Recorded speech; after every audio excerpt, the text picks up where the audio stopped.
আসসালামু আলাইকুম। এই মুহূর্তে তোমরা যারা ভিডিওটি দেখছো তোমাদের বলবো ভিডিওটি শুরু থেকে শেষ পর্যন্ত দেখতে থাকো। ইনশাআল্লাহ ভিডিওটি প্রত্যেকের জীবনে কাজে লাগবে। আজকের ভিডিওর বিষয় হচ্ছে সবাই তোমাকে সম্মান করবে, তার কিছু উপায় নিয়ে আজকের ভিডিওটি তৈরি করেছি।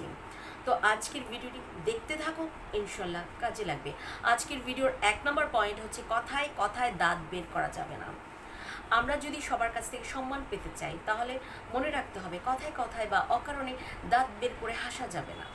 যেখানে হাসা প্রয়োজন নেই সেখানে যদি আমরা অনর্গল হাসতে থাকি, ওই মানুষকে মানুষ ব্যাককল মনে করে, মানে ওই মানুষগুলোকে সমাজের বোঝা মনে করে, এদেরকে অসম্মানিত ব্যক্তি মনে করে।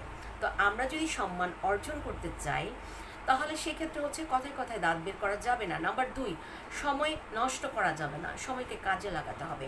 কারণ যারা সম্মান পাওয়ার ব্যক্তি, ওই সকল মানুষগুলোর দিকে যদি আমরা লক্ষ্য করি দেখব যে ওই সকল মানুষগুলো সময় নষ্ট করে না, অন্যের সমালোচনা করে সময় নষ্ট করে না, অন্যের বিষয়ে আলোচনা করে সময় নষ্ট করে না। তারা সর্বদা নিজেকে নিয়ে তারা ভাবে এবং কাজ করে। তারা সময় নষ্ট না করে বসে থাকে না, সময় নষ্ট করার জন্য তারা বসে থাকে না, তারা সময়টাকে কাজে লাগানোর জন্য চেষ্টা করে। নাম্বার 3, নিজেকে অন্যদের থেকে ছোট মনে করা যাবে না।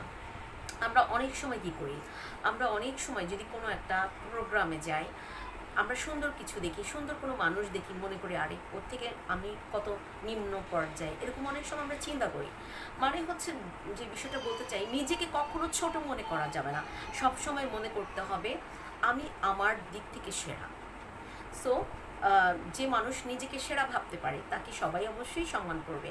নাম্বার 4, সবাই তোমার প্রশংসা করবে এই আশা করা যাবে না। আমরা অনেক সময় অনেক কাজ করে ফেলি, করে চিন্তা করে আরে কেউ আমার প্রশংসা করলো না, কোনো প্রয়োজন নাই।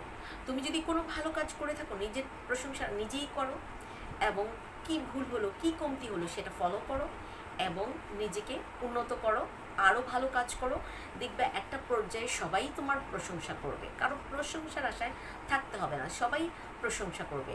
নাম্বার 5, পরিকল্পনা তৈরি করতে হবে, কাজ করতে হবে। যদি সম্মান পেতে চাই আমাদের কাজ করতে হবে, একটা সুন্দর পরিকল্পনা তৈরি করতে হবে, সে অনুসারে কাজ শুরু করে দিতে হবে। কিন্তু পরিকল্পনা করেছি কিন্তু আজকে না কালকে, কালকে না পরশু, এমনটা করা যাবে না। পরিকল্পনা করে কাজ শুরু করে দিতে হবে। আমরা যখন সফল হয়ে যাব মানুষ এমনিই প্রশংসা করবে। তো আজকের ভিডিও এই পর্যন্ত। আমি জেসমিন রত্না তোমাদের পাশে ছিলাম, আছি, সবসময় থাকবো। তো আজকে এই পর্যন্তই। আল্লাহ হাফিজ, আসসালামু আলাইকুম।